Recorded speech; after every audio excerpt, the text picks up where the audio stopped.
Ashama harka fuunee jaalatamtoota fi kabajamtoota Mulgeetaa Tuubii kan biyya keessaa fi kan biyya alaa keessa jirtanii hundumti keessanuu bakkuma jirtanitti nageenyi koo tulluu qaari'ee isin bira naaf haa ga'u isiniin jedha. Hordoftoota fi kabajamtoota koo akkam jirtu nagaa keessanii ani nagaa kootii galata Waaqayyoo isinillee bakkuma jirtanitti nageenyi koo tulluu qaari'ee isin bira naaf haa ga'u isiniin jedha. Hordoftoota fi kabajamtoota koo akkam nagaa keessanii miti anis jira galata Waaqayyoo isiniin jedha. Akkasuma bagaa bara 2023 irraa 2024 ceetanii isiniin jedha.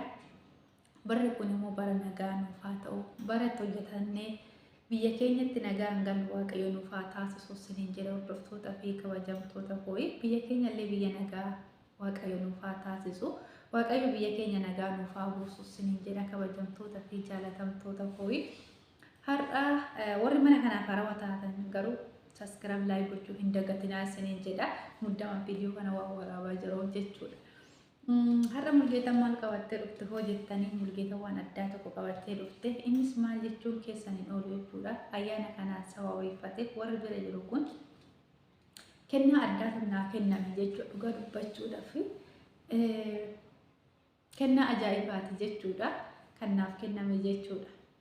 Kennaan gisee hundaan naaf kennama garuu kennaan guddaan akkanaa kun naaf hin kennamne jechuudha. Dhugaa dubbachuudhaaf mana kana moo sanuu haarawaa seenee naannoo ji'a lamaatii fi wayii jechuudha. Kan mana kana seenee inna ayyaana kana sababeeffachuudhaaf kennaa addaa tokko jechuudha.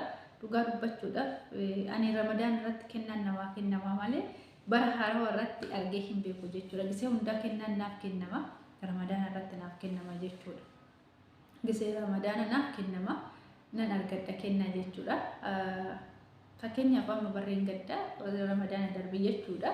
Kennaa silkiin naa bitamee naaf kenname Ramadaan irratti naaf kennama jechuudha. Immoo bara haarawaa irratti kennaa kennamu aandi jedhee kanumaan argadha jechuudha. Innis maal Mulgeetaa maal argadda jechuun keessanii dubbachuudhaaf inna garuma kennaatti waliin ceenaa isiniin jedha. Garuu kennaa kiyya aduma san hiiktu malee jedhanii hiikee jira. Hiikee laale garuu kennaan kiyya kana jechuudha. Kennaa lamatu naa kenname jechuudha. Tokko haadharraa naa kenname madaamii kiyyarraa jechuudha. Tokko immoo ilma ishiitirraa naaf kenname jechuudha. Kuni ilmatu naaf kenne jechuudha. Ilmi ishiidha. Inna bannee walumaan laalla. Isin bana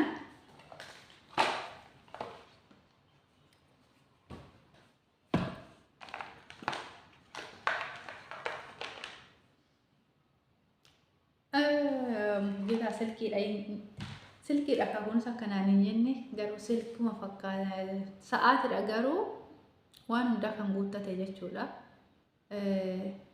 Ulaagaa hundaa jechuudha. Akka silkiiti garuu waan hunda ofirraa qaba jechuudha. Wannoon isaa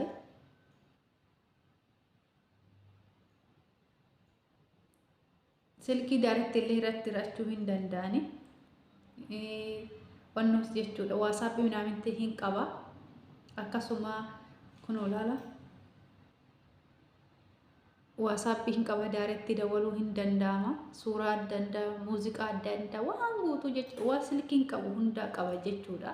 Waa silkiin qabu guutuutti qaba jechuudha. Sannoon kuni dhugaa dubbachuudhaaf warri wannoo guutamee charchi godhaatee laalaa googilii keessa seenate jechuudha. Baay'ee gatiin isaa guddaadha jechuudha.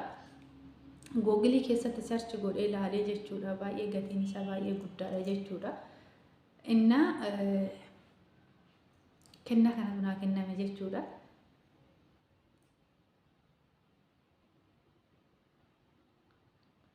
Waan hundaa jechuudha guutuuf qabaa jechuudha. Waan hunduusaa kana moo anatutti godha jechuudha.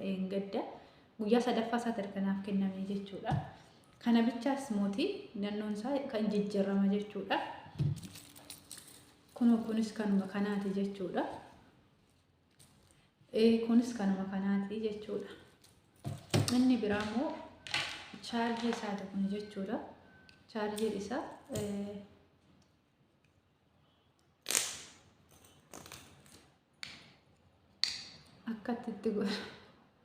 akkatti godhamaa jechuudha. Inna kennaa madaamiti yaa fakkaatti agarsiisamu jechuudha. Kennaa isheen naa kennite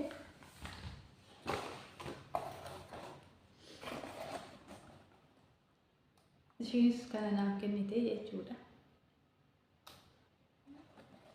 Garuu engadda ishee ture jechuudha. Isaan biratti hedduu malee jedhanii jechuudha. Inna kana naaf kennite sinin jedha hordoftoota fi kabajamtoota kooyi. Dhugaa dubbachuudhaaf baay'ee natti tole. Maaliif dhugaa baay'ee na ajaa'ibsiifadhas jechuudha.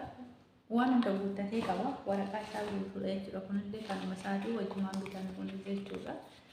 Faxuuraan isaatillee waggaa lamaan booda waan hojjechuu didu ta'e kan jijjiiramu jechuudha. Chaapparaan dhaamee kennamee jira jechuudha kunuun. Kunuunti chaapparaan dhaamee kennamee jira jechuudha. Inni dhugaa dubbachuudhaaf jechuudha. Baay'ee natti tole baay'ee gammadee jechuudha. Maaliif hoo jettanii na ajaa'ibsiifamee yeroo jechuudha na ajaa'ibsiifamee jechuudha ogummaa kiyyaafuu jechuudha. Maaliif sa'aatiin kun googilii irratti seenee ilaalee jechuudha. Naannoo 1,100 jechuudha. Diraama 1,100 jechuudha. Googilii irratti sarchi godhee ilaalee jechuudha. Maqaan isaa kun osirra jira. Sarchi godhee seenee ilaalee jechuudha. Baay'ee gatiin isaa guddaadha jechuudha. Inna kana fakkaataa sinii jedha hordoftoota fi kabajamtoota kooyi. Viidiyoo kana muddamaa waraabaa jira. Inna madaamiti galatoominaa jedhaanii koomitii jalatti sinii jedha. Viidiyoo kana sheer laayik gochuu hin dagatinaa sinii jedha. Dhugaa baay'ee tokko natti tolee jira. Gammachuu addaatti sinii jedha. Maaliif dhugaa dubbachuudhaaf mana kana harka seenee reefu naannoo ji'a lamaati jechuudha. Ji'a lamaan kana keessatti kennaan kana naaf kennamu isaatiif dhugaa rabbii baay'ee ajaa'iba hime jechuudha. Ofumaa kiyyaafuu jechuudha. Odoon bira ture okkee haa ta'u. Biraan ture naannoo ji'a lamaatu waan ta'eef kennaa ajaa'iba kana argadhe jechuudha. Inna garuu kennaan ramadaana irratti naaf kennama dhugaa dubbachuudhaaf jechuudha.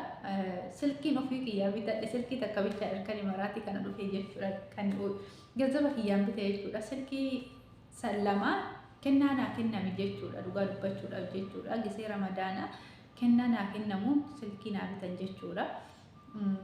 Kanaaf kan biraamoo kan adda natti ta'e kana jechuudha. Dhugaa dubbachuudhaaf kuni gatii silkiitillee caala jechuudha. Silkiin ani gisee lama argadheen isarra darbe jechuudha. Dhugaa dubbachuudhaaf kun naannoo 1,400 jechuudha. Inna kanaaf galatoominaa jedhaanii sinii jedha. Waan jedhuuf qabu guddaan tolee jira. Guddaan gammadee jira.